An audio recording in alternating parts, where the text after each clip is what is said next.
Bonsoir à tous. Avant de commencer, je voudrais dire une chose qui me semble importante concernant les matchs internationaux. C'est qu'en mon nom et au nom de la délégation togolaise, on se doit de remercier les Algériens, la fédération algérienne pour le formidable accueil qu'on a eu ici et la façon dont ils sont occupés de nous à tous les points de vue, dans l'hébergement, dans le transport, dans la qualité des entraînements. Souvent les entraîneurs pleurnichent de l'accueil en disant qu'on les a embêtés et tout. On peut dire que si on a perdu, c'est pas de la faute de la fédération algérienne. Merci beaucoup aux gens qui nous ont accueillis ici dans le catch. C'est ce que je veux dire. Après, pour revenir au foot, vous pensez bien que je suis très déçu. On a eu une première demi-heure. Capitaine Valeron.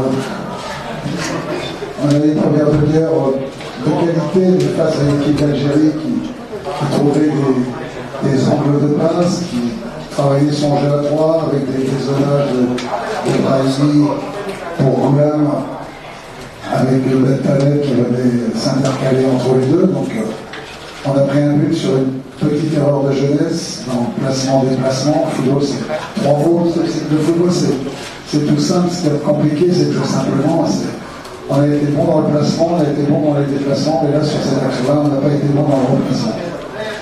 Et j'ai dit aux joueurs à la mi-temps qu'en continuant à jouer comme ça, on allait les faire douter, parce qu'on sentait que quelquefois, ils étaient un peu fébriles quand on portait le danger haut devant.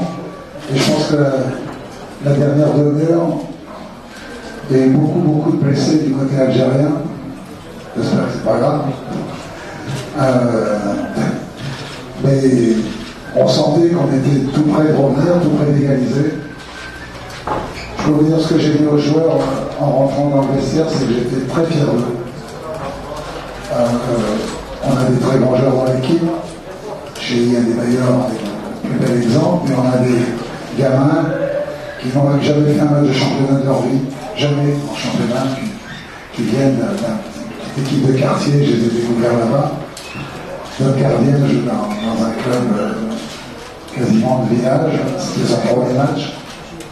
Beaucoup de joueurs étaient comme ça aujourd'hui, mais je suis très fier d'avoir, par moi, et que les joueurs aient réussi une performance de cette qualité devant ce que je considère, et c'est pas pour vous flatter, mais c'est ce que je répète depuis au moins un an ou deux, enfin au moins depuis la Coupe du Monde au Brésil, comme une des grandes équipes, pas seulement africaines, mais au niveau mondial.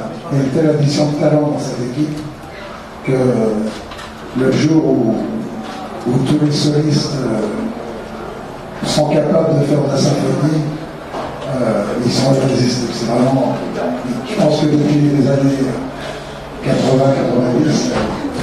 jamais l'Algérie n'avait eu autant de gens talentueux dans son équipe. Voilà. Dommage pour nous, on aurait bien parti avec un match nul. Je pense qu'on l'aurait presque mérité. Et c'est la vie du foot.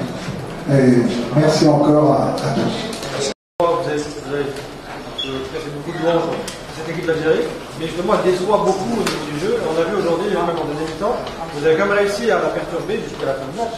Donc on n'arrive pas à voir comment une équipe qui maîtrise. Oui, mais je pense que c'est un peu de notre faute. Si on leur a posé des problèmes, je pense que c'est tactiquement, on avait beaucoup travaillé tactiquement. Je pense que tous les joueurs savaient exactement ce qu'ils avaient à faire, dans quelle zone ils avaient à faire. Le seul moment d'égarement tactique, c'est quand on prend le but, où on se fait un peu aspirer à l'intérieur pour ce ballon qui part sur le côté gauche. Mais c'est la vie du foot. Mais moi, je déteste perdre, vous savez. La première fois que j'ai joué l'Algérie, c'était en 1986, en Égypte, donc il y a 31 ans. Donc je connais, je respecte le football de ce pays, je respecte pour d'autres raisons ce pays. Donc je déteste perdre, dernièrement je suis très déçu, mais je suis vraiment très fier de tous les joueurs. Écoutez, malheureusement, il y a plein de débat autour. Écoutez, ça a été un match très difficile, tu en as parlé, largement longuement. Je savais que avant de venir ici, j'avais croisé un petit frère à moi, quelqu'un que j'ai adoré, Nabil Bentaleb, que j'ai vu grandir à Tottenham. Et voilà, maintenant, c'est vrai qu'aujourd'hui, on a parlé avec le coach, il était obligé de faire tout le boulot, parce que comme le coach vient de vous le dire, il y a eu beaucoup de joueurs, c'était leur premier match, il y a eu beaucoup de joueurs, ils n'ont jamais fait des matchs internationaux. Donc, même un déplacement en action, on n'a jamais fait. Donc pour eux c'est magnifique. Et voilà, moi maintenant, je ne peux pas rester que devant, je suis obligé de défendre, de montrer l'exemple. Je pense que ce soir ça s'est très bien passé. Mais pour que ça soit magnifique, on fera tout, comme on en a parlé avec le coach, entre nous, dans le vestiaire. Pour que ça soit concrétisé, c'est de se qualifier pour la CAN 2019 au Cameroun. Mais bon, en sachant très bien que ça va être très très difficile, d'autant plus que notre prochain match c'est un derby contre le dernier chinois à la maison. Ah oui, bien sûr, ça c'est sûr que pour un joueur, surtout un joueur comme moi j'adore la victoire, j'adore tout ce qui est des points. Je sais très bien qu'en venant ici, ça va être très très difficile, en plus on joue contre une équipe, comme il a dit, il y a plein de talents, Slimani, Boudébouze, Marez, Nabil Bentaleb. Je peux vous citer les noms jusqu'à demain, mais bon, je peux vous dire, on n'est pas content du résultat, mais notre performance elle était remarquable. On a été costaud, d'autant plus qu'il y a eu beaucoup de joueurs. De là, on peut que grandir ensemble et on peut que faire des trucs extraordinaires derrière. Moi, j'ai bien J'ai pas fait ça pour faire des ordres de service. Hein. Je suis sous contrat avec le Togo jusqu'en 2019. On verra après, mais c'est vrai que plus ça va, plus j'aime le foot. Moi, j'aime le monde du foot, plus je déteste le monde du foot, mais plus j'aime le jeu football. Et plus je prends du plaisir à travailler tous les jours avec les joueurs. Donc la retraite, c'est pas pour demain, mais pour le moment, je suis au Togo et j'espère pouvoir, avant de quitter le Togo, bâtir une très très belle équipe pour de longues années. Vos impressions sur le match et pourquoi vous avez changé, vous avez fait un changement sur le touche à la fin. Bonjour. Mi opinión del partido, pienso que la primera parte estuvimos más cerca del plan del partido, de lo que pretendíamos hacer, y la segunda parte, pero no conseguimos marcar las ocasiones que nos hubieran hecho jugar con más tranquilidad, ¿no? Y la segunda parte, primero se lesionó Atán, luego se lesionó Febulín. Atán tiene un brazo cruzado, luego metimos a Febulín, se lesionó Febulín, y luego nos hemos tenido que ir componiendo y han sido muchas dificultades, ¿no? Creo que no marcar los goles, los partidos ya son difíciles de conseguir, en el contexto que se refiere al partido, la necesidad de ganar, son muchas cosas. Bon, ce que je pense du match, c'est qu'en première mi-temps, on était près de ce qu'on avait prévu de faire avant le match. Malheureusement, on n'a pas transformé toutes les occasions qu'on s'était créées. Et en deuxième mi-temps, forcément, on s'est mis en difficulté. Déjà, parce qu'on a eu un joueur blessé, un tas qui a eu une luxation de l'épaule, puis son remplaçant Feghouli qui se blesse. Sans parler du contexte général du match, avec le besoin urgent de gagner pour se remettre en confiance, tout ça a fait qu'on a eu plus de difficultés en deuxième mi-temps. Mais si on avait transformé les occasions qu'on s'était créées en première mi-temps, on aurait quand même assisté à une deuxième match en seconde période. Coach Alcaraz, l'équipe a trouvé des difficultés en deuxième mi-temps, l'a subi, on va dire, le jeu. Qu'est-ce qui a posé qu'est-ce qui a posé le problème, ou bien, on va dire, qu'est-ce qui a influé négativement sur la baisse de régime de notre équipe? Desde mi punto de vista, varios. Yo creo que estamos en un momento de la temporada en el cual hay muchos partidos anulados. Estamos con la época del año que hay en un régimen diferente.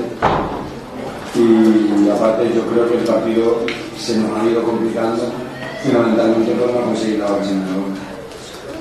Bon, c'est un match qui s'est joué en une période difficile parce que les joueurs sont en fin de saison. Après, il y a aussi le régime alimentaire qui influe sur les joueurs. Mais fondamentalement, la raison de la baisse de régime, c'est le fait de ne pas avoir transformé toutes les occasions qu'on s'était créées en première mi-temps. Ouais, on connaît assez discret avec la presse, et là tu as été promu capitaine de l'équipe. C'est une lourde responsabilité dans une équipe qui, après l'échec qu'il y a eu à la fin justement, avec la défense qui est un peu remise en question. Donc c'est un rôle, j'imagine, important. Comment est-ce que tu abordes ce rôle de capitaine dans cette équipe? Moi, je ne change pas du tout capitaine ou pas. J'ai toujours parlé, j'ai toujours dit ce que je pensais. Donc voilà, c'est les joueurs qui ont décidé. C'est pas, je ne me suis pas promu capitaine. Voilà, c'est pas quelque chose de très très important, j'ai envie de dire. Le plus important, c'est le terrain, c'est de retrouver un petit peu l'état d'esprit qu'on a perdu. Voilà, gagner des matchs comme ce soir qui était difficile, même si c'est vrai qu'on n'a pas été, on aurait pu leur faire encore plus mal, on est tombé sur une bonne équipe quand même. Mais voilà, quand on est dans des moments un petit peu difficiles, il faut savoir faire le dos rond. C'est une victoire, c'est 3 points. Je pense qu'on est premier du groupe, ou égalité. Donc voilà, c'est le plus important, c'est ce qu'il faut retenir. Après, pour le capitanat, c'est pas quelque chose de très important. Il y a des joueurs aujourd'hui qui ont beaucoup d'expérience dans le groupe, qui peuvent apporter beaucoup de choses. Donc que ce soit moi ou un autre, il n'y a pas de souci à ce niveau-là. Yoris, quand vous mettiez en touche, ça vous a influencé le fait que, en remettant au centre? Non, pas du tout. Bon, mon job, c'est de ne pas prendre de risque. 0 risque. Donc, je préfère mettre en touche que remettre au milieu et éventuellement avoir un ballon qui revient. Donc, pour éviter tout problème, je préfère mettre en touche, tout simplement. Je pense que surtout ce qui nous a fait défaut ces derniers temps, c'est l'aspect tactique. Ça partait un petit peu dans tous les sens. Et ce que le coach aujourd'hui essaye de nous faire travailler, je pense que ça commence à se faire ressentir, mais ça va plus se faire ressentir dans les mois Inch'Allah à venir. C'est la rigueur tactique. Je veux dire qu'au moment où, après je ne vais pas rentrer dans des trucs techniques, etc., mais des choses simples, quand on perd le ballon, on se replace, on presse ensemble, on fait les choses ensemble. Ce qu'on avait perdu un petit peu avant, avec éventuellement les coachs qu'on a pu avoir. C'est vraiment cette rigueur tactique qui nous a manqué, et que tout le monde a pu voir, et que voilà, aujourd'hui on est en train de recréer quelque chose, et c'est ce que le coach nous apporte aujourd'hui. Nosotros hemos hecho un análisis del juego, hemos estudiado jugador por jugador, hemos elegido una serie de jugadores y estamos intentando implantar una forma de jugar que evidentemente cualquier metodología de trabajo lleva un tiempo y nosotros estamos un poco en ese periodo. On a analysé le jeu de l'équipe auparavant et on a analysé également les joueurs individuellement. On est en train de mettre en place une méthode stratégique de jeu, mais il ne faut jamais oublier que toute stratégie de jeu a besoin de temps. Donc on espère avoir gagné un peu de temps avec ces 2 victoires. Felicidades con 2 partidos, 2 victorias. Quiero saber, me pregunta sobre Bentaleb. ¿Es un nuevo papel para este jugador como defensa o qué? Porque para nosotros Bentaleb es un medio. En los 2 partidos juega como prácticamente de defensa. ¿Es un nuevo papel para usted? On a vu Bentaleb un petit peu près de la centrale. Pour nous, habituellement, Bentaleb c'est un milieu de terrain qui se projette vers l'avant. Est-ce que vous lui avez donné un nouveau rôle en sélection? Para mí también es un centrocampista o un medio, pero normalmente cuando el equipo contrario juega con 2 delanteros, él ayuda a hacer una salida de balón para que no se tenga que lanzar largo y se pueda salir con el balón jugado atrás, y por eso ayuda, pero para nosotros por supuesto que es un centrocampista. Y si tú ves un partido de salto, haces ese como trabajo en el salto. Pour moi aussi, Bentaleb c'est un milieu de terrain, mais quand vous avez en face 2 avant-centres de pointe et que vous voulez faire sortir le ballon au lieu de le balancer vers l'avant, il il faut demander à l'un des milieux de terrain d'être proche des arrières centraux. Et ce rôle-là, Bentaleb, il l'a aussi dans son club à chaque 0-4. Souviens. J'ai vu plus de 10 matchs de chaque 0.